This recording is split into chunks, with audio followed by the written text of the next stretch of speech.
iya saya izin gitu untuk penelitian saya untuk mewawancarai Akang Fahri. Akan itu Pak. Jadi yang pertama gitu, apa sih metode yang digunakan untuk pemilihan ketua BEM dan BLM tersebut? Metode pas pemilihan. Iya. Nah, tentunya pasti ketika pemilihan itu metode yang dipakai itu adalah voting. Cuma untuk voting sendiri di sini kita per fraksi gitu. Jadi masih musyawarah secara kekeluargaan, musyawarah mufakat gitu kan, seperti itu, bukan pemira. Kita karena kita bukan pemira, bukan pemilihan umum yang tiap orang ataupun tiap mahasiswa aktif punya hak suara, tapi perwakilan fraksi seperti itu. Cuma kemarin untuk periode kemarin sendiri itu kita ada mengusung mencoba untuk memakai semi pemira, di mana satu fraksi itu memiliki 10 suara seperti itu. Cuma memang pada kenyataannya ataupun faktanya banyak memang fraksi yang memang harusnya ada 10 orang dan juga ada 10 suara itu tidak komplit gitu sih, seperti itu. Jadi kemarin pun ada perubahan kembali, jadi satu fraksi satu suara.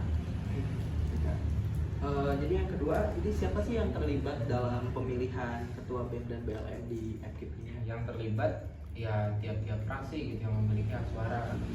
Dari mana fraksi tersebut? Nah, fraksi tersebut itu adalah dari setiap jurusan, yang dimana di FKIP kan ada 10 jurusan, berarti ada 10 fraksi dan juga 10 suara. Berarti dari setiap jurusan itu mengasih perwakilan gitu? Betul, ada perwakilannya dengan maksimal itu 10 orang. Untuk kemarin kita masih memakai metode yang semi pemira gitu kan, untuk satu fraksinya maksimal 10 orang seperti itu. Dan untuk sekarang kemarin dirubah kembali menjadi satu fraksi satu suara seperti itu. Jadi tiap jurusan hanya memiliki satu suara. Berarti nanti maksimalnya ada 10 suara. Iya. Yang waktu kemarin waktu pemilihan itu tuh kapan sih lagi dilaksanainnya tuh? Dilaksanakan terakhir, Iya, setelah sidang sidang yang komisi. Setelah sidang komisi baru ada sidang tata cara pemilihan terlebih dahulu, dan di sana pun ada tercantum di sidang komisi, kemudian kita melakukan pemilihan di sana setelah sidang komisi. Selanjutnya mungkin mengapa menggunakan metode semi pemira itu untuk pemilihan kemarin? Iya. Ya karena memang sebelumnya kan kita satu fraksi satu suara.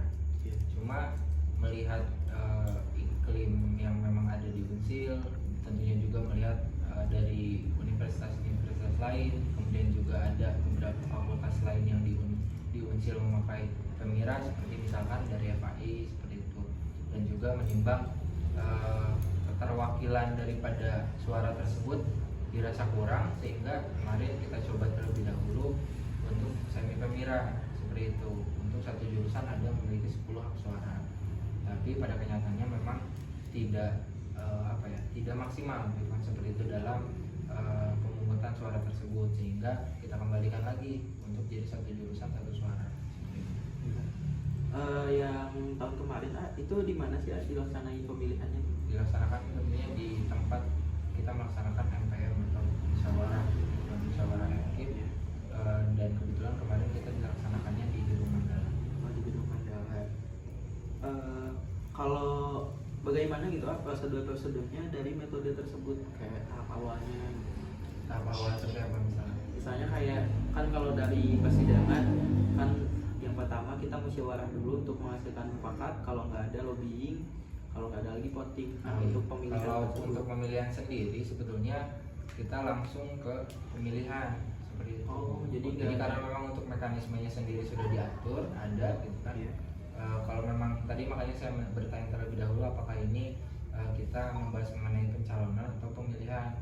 Kalau memang pemilihan itu kita voting langsung, langsung voting, dan juga nanti langsung pengumpulan suara. Nanti pun disediakan terlebih dahulu dari pihak panitia ataupun dari lembaga legislatif meminta waktu untuk mengkondisikan tempat pemilihannya. Nanti juga ada bilik suara dan juga dibagikan tentunya kartu lah gitu kan, kartu suara untuk nantinya dicoblos, dan nanti bukan perwakilan ya kalau memang sistemnya kemarin kan satu fraksi itu ada 10 suara, jadi ada 10 orang tuh, ya kan seperti itu. Tapi kalau memang satu fraksi satu suara, itu hanya perwakilan dari fraksinya saja untuk mencoblos seperti itu. Dan kemudian nanti dihitung, dan setelah dihitung, nah di sana tuh si calon itu tidak dihadirkan di sana. Jadi kalau bahasa begininya diasingkan dulu gitu, dijauhkan dulu dari forum persidangan, dan nanti ketika memang hasilnya sudah keluar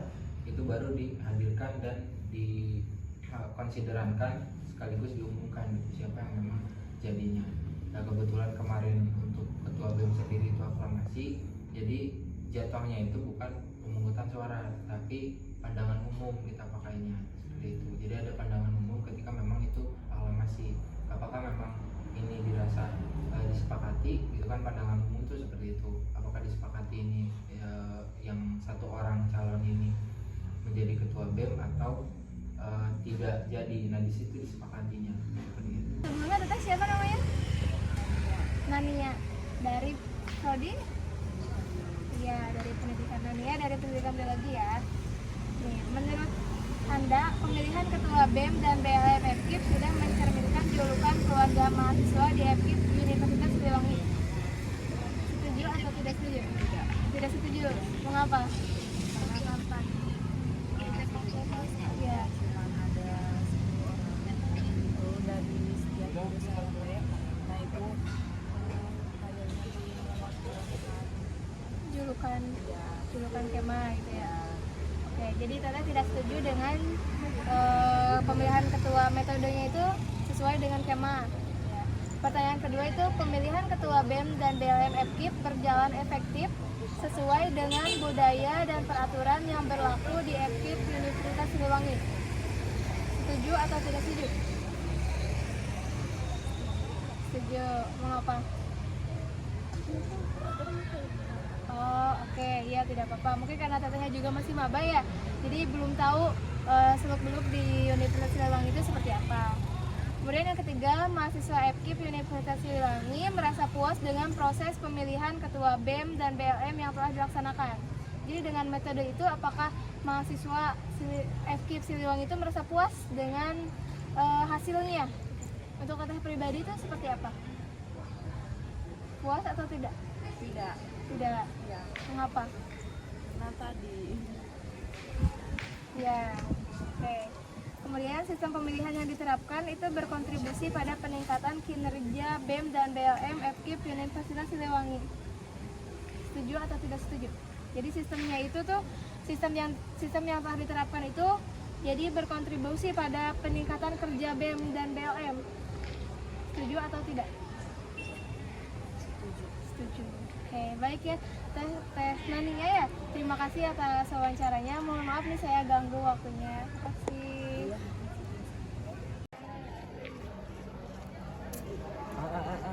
Tidak nafas beres ah.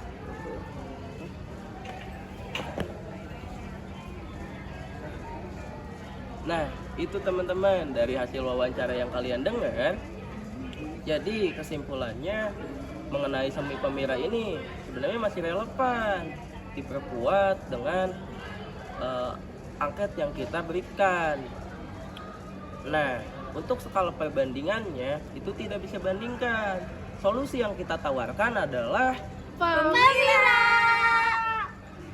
Nah, karena di FKIP ini hanya melakukan semi pemira teman-teman.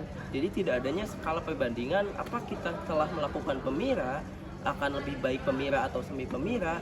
Ini belum ada skala perbandingan karena di FKIP belum mencoba pemira itu bagaimana. Itulah solusi yang ditawarkan. Tapi untuk periode saat ini semi pemira ini masih dianggap yang terbaik karena nanti hasil angket yang kita tunjukkan. Hasil angket tersebut menunjukkan presentasinya masih tinggi. Sekian, terima kasih. Wassalamualaikum warahmatullahi wabarakatuh.